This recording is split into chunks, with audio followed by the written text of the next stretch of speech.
نحمدہ ونصلی علی رسولہ الکریم اما بعد فاعوذ باللہ من الشیطان الرجیم بسم اللہ الرحمن الرحیم۔ اللہ رب العزت کا بے پایہ لطف و کرم، توفیق و انعام اور اس کے پیارے محبوب صلی اللہ علیہ وآلہ وسلم کے نالین پاک کے توسل سے آج ہم ماہ رمضان کی بابرکت گھڑیوں میں اس کے حضور جمع ہوئے۔ دعا ہے کہ رب کائنات ہمارا اس کے حضور جمع ہونا، اس کا ذکر کرنا اور قرآن و حدیث کا پیغام پہنچانا اپنی بارگاہ میں قبول فرما کر ہمیں اس پہ عمل کر کے اپنی زندگیاں اسی طرح گزارنے کی توفیق عطا فرمائے۔ معزز سامعین، اللہ رب العزت نے ماہ رمضان اور روزوں کے متعلق اعلان کرتے ہوئے اپنی مقدس کتاب سورۃ البقرہ بارکہ نمبر 183 میں ارشاد فرمایا، اعوذ باللہ من الشیطان الرجیم کہ یا ایھا الذین آمنوا کتب علیکم الصیام کما کتب علی الذین من قبلکم لعلکم تتقون کہ اے ایمان والو، تم پر روزے فرض کیے گئے، کما کتب علی الذین من قبلکم جیسا کہ تم سے پہلی امتوں پہ روزے فرض کیے گئے تھے، اور آگے فرمایا کہ لعلکم تتقون اس لیے فرض کیے گئے روزے، اس لیے رمضان آیا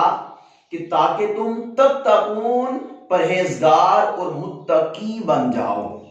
سو اگر رمضان پا کر، روزے رکھ کر، عبادات کر کے ہم متقی نہیں بنتے، ہمارے ظاہر اور باطن میں تبدیلی نہیں آتی اور ہم اللہ کے برگزیدہ اور محبوب نہیں بن جاتے، اس کی مخلوق کا خیال نہیں رکھتے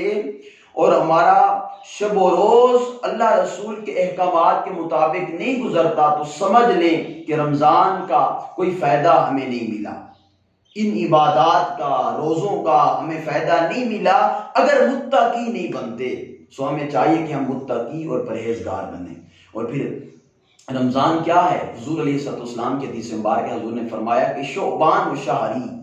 و رمضان و شہر اللہ، فرمایا کہ شعبان میرا مہینہ ہے اور رمضان اللہ کا مہینہ ہے۔ کیا مطلب؟ حضور نے فرمایا کہ یہ رب کا مہینہ ہے، رب کائنات اس مہینے میں اپنے بندوں کی بخشش فرماتے ہیں، ان کی مغفرت کرتے ہیں اور انہیں اپنی قربت اور اپنی معرفت عطا کرتے ہیں جو متقی بن کر رمضان گزارتے ہیں۔ اور پھر آقا علیہ الصلوۃ والسلام نے دوسرے مقام پر فرمایا کہ عن ابی ہریرہ رضی اللہ تعالی عنہ قال رسول اللہ صلی اللہ تعالی علیہ وآلہ وسلم من صام رمضان ایمانا واحتسابا غفر له ما تقدم من ذنبه او کما قال رسول اللہ صلی اللہ علیہ وآلہ وسلم، متفق علیہ۔ صحیح بخاری شریف اور مسلم شریف کی حدیث مبارکہ، اور امام بخاری نے صحیح بخاری شریف میں جلد 1 صفحہ نمبر 22 حدیث مبارکہ نمبر 38 حدیث مبارکہ، اس میں حضرت انس ابی ہریرہ اس کے راوی ہیں، فرماتے ہیں کہ حضور نے فرمایا جو شخص بحالت ایمان، ثواب کی نیت سے رمضان کے روزے رکھتا ہے، من صام رمضان، اور پھر آگے فرمایا کہ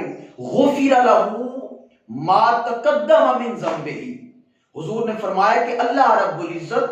اس رمضان کے روزوں کے توسل سے اور عبادات کے توسل سے اس بندہ مومن کے پچھلے تمام کے تمام گناہ معاف فرما دیتا ہے، اسے اپنی آغوش میں لے لیتے ہیں۔ تو پتہ چلا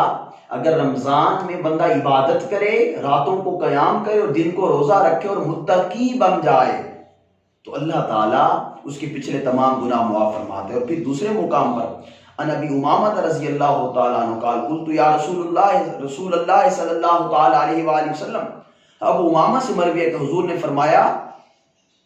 ایک حضور علیہ السلام کی خدمت میں ایک شخص عرض کرتا ہے، قلت یا رسول اللہ، عرض کرتا ہے یا رسول اللہ مجھے کوئی ایسا عمل بتائیے کہ جس کے کرنے سے اللہ تعالیٰ مجھ پہ راضی بھی ہو جائے اور جنت میرے نامہ اعمال میرے مقدر میں لکھ دے۔ تو حضور نے جواب دیا، آقا علیہ السلام نے فرمایا کہ اے پوچھنے والے،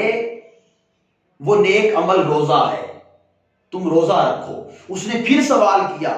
دوسری بار پوچھا یا رسول اللہ کوئی عمل بتائیے کہ جس کے کرنے سے میرا رب مجھے جنت میں جگہ عطا فرمائے. تو حضور نے پھر جواب دیا، فرمایا کہ تم روزہ رکھو. فرمایا تم روزہ رکھو،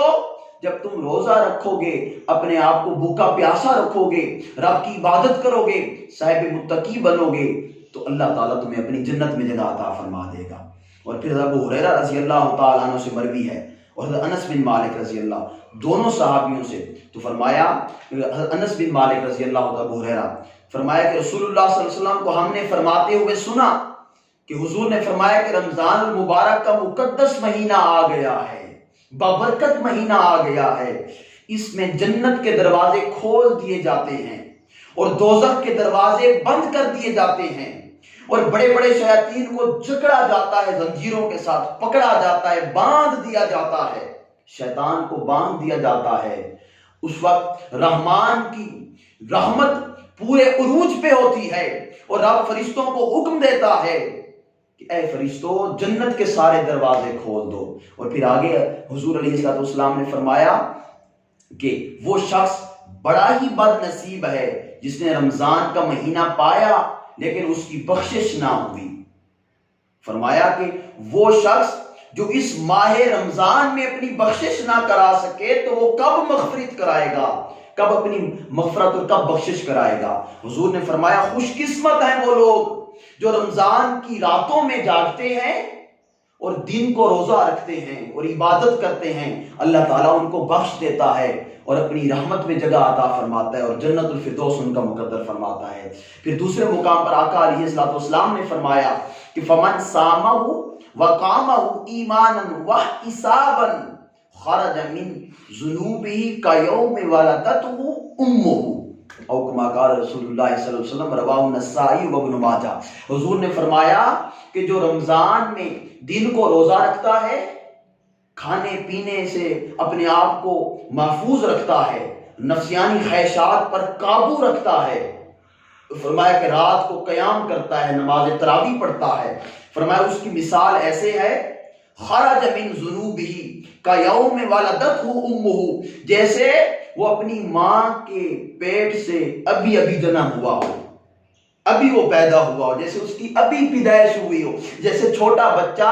ماں کے پیٹ سے باہر آتا ہے، پیدا ہوتا ہے تو وہ گناہوں سے پاک ہوتا ہے، غلطیوں سے پاک ہوتا ہے. حضور نے فرمایا جو رمضان کے دنوں میں روزہ رکھے، راتوں کو قیام کرے، صاحب متقی بن جائے، اپنی ہاتھ اور زبان سے دوسروں کو محفوظ رکھے اور اسی طرح اپنے نفس پر مکمل طور پہ گرفت رکھتا ہے، وہ کوئی خرابی نہیں کرتا، غیبت نہیں کرتا، چغلی نہیں کرتا،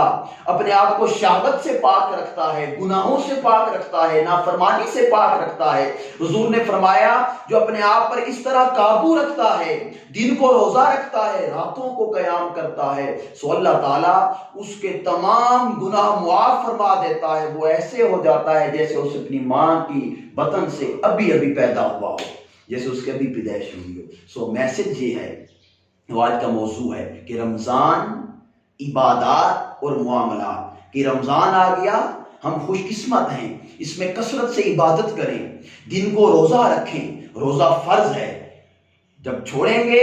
جان بوجھ کر کوئی مجبوری نہ ہو تو پھر گناہ گار ہوں گے. تو دن کو روزہ رکھیں، رات کو تراویح پڑھیں، تہجد پڑھیں، قیام اللیل کریں، اللہ کی مقدس کتاب کی تلاوت کریں، اور عبادات کے ساتھ پھر معاملات، روزے کے ساتھ عبادات کے ساتھ اپنے معاملات کو بھی درست کریں، کسی کو تکلیف نہ پہنچائیں. حضور نے فرمایا کہ مومن وہ ہے کہ جس کی ہاتھ اور زبان سے دوسرے مسلمان محفوظ رہتے ہیں، دوسروں کو محفوظ رکھیں. حضور نے فرمایا جب تم روزے کے ساتھ ہو تو کسی کی غیبت چغلی نہ کیا کرو، کسی کو گالی نہ دیا کرو، اگر کوئی تم کو تنگ کرتا ہے تو اس کو بول دو کہ آج میرا روزہ ہے. تو روزے کے ساتھ کسی کے ساتھ جھگڑا نہیں کرنا، کسی کو برا بھلا نہیں کہنا، کسی کو مارنا پیٹنا نہیں ہے، سراپا محبت بن جانا ہے، دوسروں کو معاف کرنا ہے، عبادت کی کثرت کرنی ہے اور اللہ کی بارگاہ میں گڑ گڑانا ہے، معافی مانگنی ہے، توبہ کرنی ہے، استغفار کرنا ہے کہ اس برکت والے مہینے میں، اس سعادتوں والے مہینے میں، اس عظیم مہینے میں اللہ تعالیٰ ہمیں معاف بھی فرما دے، درگزر فرمائے، اور ہمیں اپنی قربت، اپنی محبت، اپنی معرفت اور اپنی شفقتوں سے نوازے، تاکہ یہ جہان بھی ہمارا سرخرو ہو جائے، اور جب اس جہان سے رخصت ہو تو قبر اور حشر بھی ہماری سنور جائے۔ اللہ تعالیٰ ہمیں دین کو روزہ رکھنے، دوسروں کو محفوظ رکھنے، غیبت، چغلی، حسد اور تمام نفس کی برائیوں سے اپنے آپ کو محفوظ رکھنے، اس دنیا سے بے رغبتی کی توفیق عطا فرمائے، اور راتوں کو اٹھ کر تہجد پڑھنے، قیام کرنے اور اضافی نوافل، اشراق، چاشت، اوابین پڑھنے کی توفیق عطا فرمائے۔ والسلام وما علینا الا البلاغ۔